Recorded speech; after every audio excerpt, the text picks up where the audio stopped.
Hello everyone, students. Today we are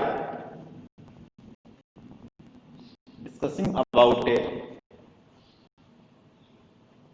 characteristics of the behaviorism, यानी व्यवहारवाद की विशेषताएं। पिछले क्लास में हमने व्यवहारवादी आंदोलन के उद्देश्यों के बारे में विस्तार से चर्चा की थी। आज हम उससे आगे के टॉपिक में यानी व्यवहारवाद की प्रमुख विशेषताएं। देखिए, व्यवहारवाद की प्रमुख विशेषताओं के बारे में अगर जिक्र करें तो हम यहाँ डेविडसन की पुस्तक में लिखी उनकी जो विशेषताएं हैं उनका यहाँ विशेष रूप से जिक्र करना चाहेंगे। व्यवहारवाद की 8 विशेषताएं डेविडसन ने अपनी पुस्तक the current meaning of behaviourism में 8 विशेषताओं का जिक्र किया है, जिसको मैंने यहाँ एक एक करके लिख भी दिया है।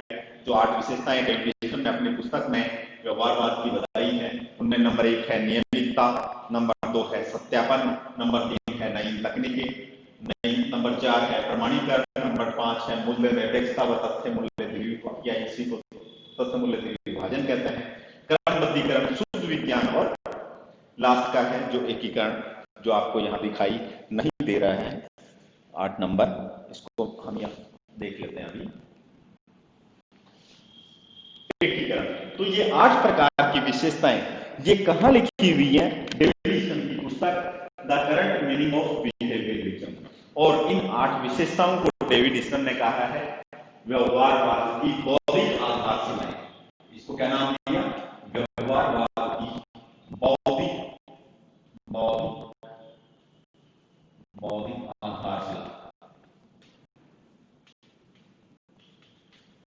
डेविडसन ने इन 8 विशेषताओं को व्यवहारवाद की 8 विशेषताओं को क्या कहा? व्यवहारवाद की बौद्धिक आधारशिलाएं को कहा है। ये 8 विशेषताएं हैं, इनका एक एक करके हम जिक्र कर लेंगे। सबसे पहले हम बात करेंगे नियमितता। देखिए, अन्य विज्ञानों में जो अध्ययन किया जाता है, विशेष रूप से हम बात करेंगे यहाँ प्राकृतिक विज्ञानों में जो अध्ययन किया जाता है, वहां अध्ययन में विज्ञान का अर्थ क्या है? क्रमबद्ध ज्ञान ही क्या है? विज्ञान है। तो ये एक प्रकार से ये हम कहेंगे कि विभिन्न प्रकार की नियमितताएं विभिन्न प्रकार के प्राकृतिक विज्ञानों में होती हैं। इस बात के ऊपर हम पहले भी डिस्कशन कर चुके हैं कि व्यवहारवादियों ने क्या किया था? राजनीतिक विज्ञान को भी क्या किया? एक प्राकृतिक विज्ञान की भांति ट्रीट किया, राजनीतिक विज्ञान को भी प्राकृतिक विज्ञानों की भांति माना। तो यहाँ पर उन्होंने जिस प्रकार से विज्ञानों में नियमितताएं होती हैं, ठीक उसी प्रकार से राजनीतिक विज्ञान में भी नियमितताओं की व्यवहारवादियों ने बात की। नवीन प्रकार के जो राजनीतिक विज्ञान था उसमें उन्होंने कहा कि जिस प्रकार से विज्ञान में नियमितता होती है, ठीक उसी प्रकार से राजनीतिक विज्ञान में भी नियमितता होगी। यहाँ अध्ययन की जो इकाई था, समस्या कहां उत्पन्न हो रही है कि व्यवहारवादियों ने अध्ययन की इकाई किसको माना? मनुष्य के राजनीतिक व्यवहार को, यानी मनुष्य किस प्रकार से राजनीतिक घटनाओं, राजनीतिक तथ्यों के प्रति रिएक्ट करता है, किस प्रकार का जो व्यवहार करता है, वो अध्ययन का मूल विषय है। और उसके अंदर नियमितताएं, मानव व्यवहार में भी नियमितताएं होती हैं, ऐसा व्यवहारवादियों का मानना था। और यही कारण था कि व्यवहारवादियों ने कहा कि मानव व्यवहार में नियमितता पाई जाती है, अर्थात सामान्य परिस्थितियों में मनुष्य एक जैसा ही व्यवहार करता है। अतः हम मानव व्यवहार का पूर्ण अनुमान लगा सकते हैं, पूर्ण अध्ययन कर सकते हैं, तथा राजनीतिक विज्ञान में भी भविष्यवाणियां की जा सकती हैं। जैसे हमने उद्देश्य में ये पढ़ा था कि भविष्यवाणियां करना भी राजनीतिक विज्ञान का एक उद्देश्य था। तो इस प्रकार से ये कहा कि मानव व्यवहार में भी नियमितता होती है। तो ये इसकी पहली विशेषता हो गई। व्यवहारवाद की पहली विशेषता कौन सी होगी? नियमितता। मतलब मानव व्यवहार में भी क्या होता है? नियमितताएं होती है। नियमितताओं की बात हो रही है तो ये किसमें हो रही है? मानव व्यवहार में नियमितता। मानव व्यवहार में नियमितताएं होती है।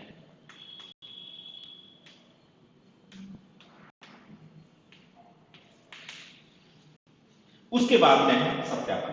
देखिए, व्यवहारवादियों का यह मत था कि जिस प्रकार से अन्य विज्ञानों में सत्यापन हो सकता है, अध्ययन तथ्यों का सत्यापन हो सकता है, ठीक उसी प्रकार से सत्यापन राजनीतिक विज्ञान में भी हो सकता है। व्यवहारवादियों के अनुसार हमें राजनीतिक विज्ञान के अध्ययन में ऐसे आंकड़ों का संकलन करना चाहिए जिनका सत्यापन हो सके, जिनकी पुनः जांच जांच हो सके।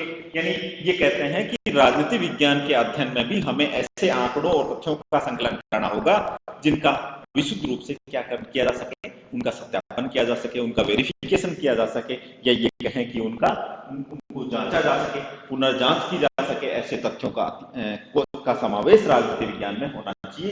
इस रूप में ये सत्यापन की बात करते हैं। दूसरी विशेषता होगी सत्यापन।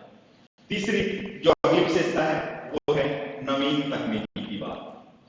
देखिए, हमने पहले भी इस बात का जिक्र किया है कि व्यवहारवादी एक नवीन प्रकार की राजनीतिक विज्ञान को विकसित करना चाहते थे, और उसके लिए उन्होंने ये कहा कि प्राकृतिक विज्ञानों से हमें अध्ययन पद्धतियों को अध्ययन करना चाहिए और उन अध्ययन पद्धतियों का प्रयोग राजनीति विज्ञान में किया जाना चाहिए, ताकि राजनीति विज्ञान को भी एक अनुभविक और एक शुद्ध विज्ञान बनाया जा सके। तो इस प्रकार से नई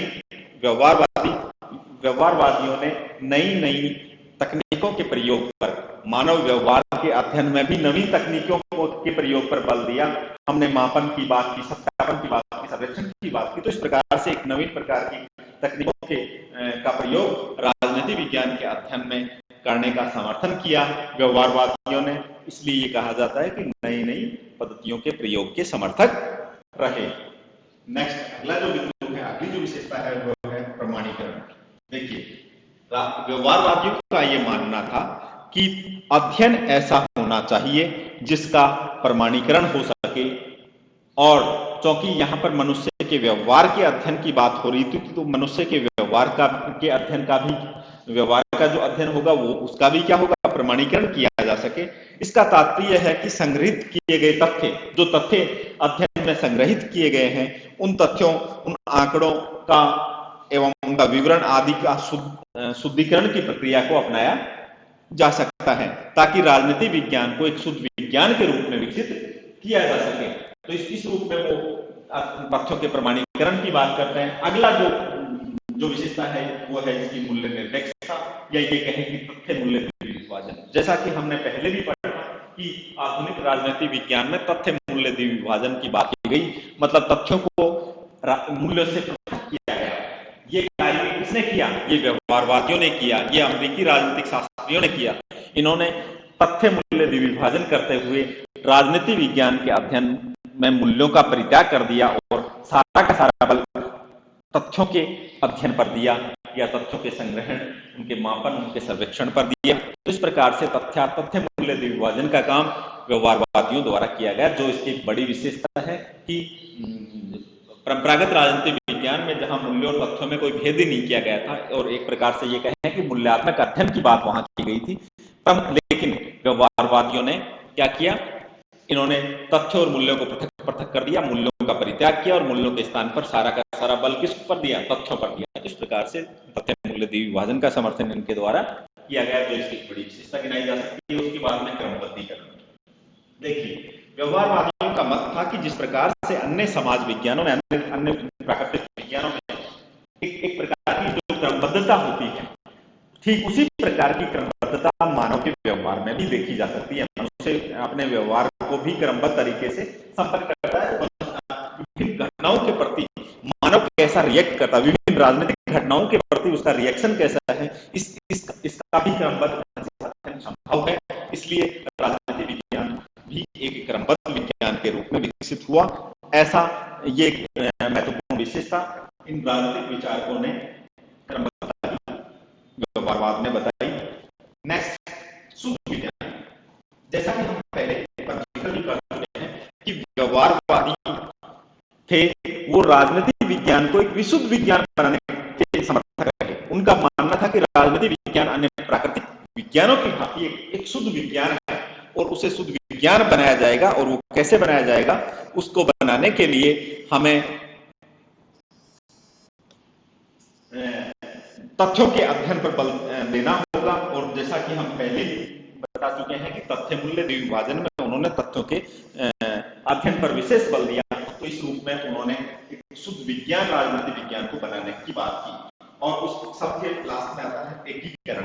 एकीकरण एक प्रकार से अंतर अनुशासनात्मक दृष्टिकोण को ही दर्शाता है, मतलब अन्य विज्ञानों के साथ, अन्य समाज विज्ञानों से अध्ययन पद्धतियों को, अध्ययन सामग्री को लेने की बात राजनीति विज्ञान में भी की गई। तो इस रूप में इन्होंने क्या किया, तब अन्य विषयों के साथ एकीकरण का काम किया, जिसको हम इस रूप में कह सकते हैं कि मानव के व्यवहार को समझने के लिए विभिन्न समाज विज्ञानों की मदद ली जाने का समर्थन इनके द्वारा किया गया और अंतर अनुशासनात्मक दृष्टिकोण को अपनाए जाने के कारण इसमें एकीकरण की विशेषता पाई जाती है। तो इस प्रकार से हमने आधुनिक राजनीति विज्ञान को जब पढ़ा 1945 के बाद, जो नवीन राजनीति विज्ञान का जो नवीन स्वरूप आया, या ये कहें कि व्यवहारवादी आंदोलन की शुरुआत हुई, उससे व्यवहारवादी क्रांति का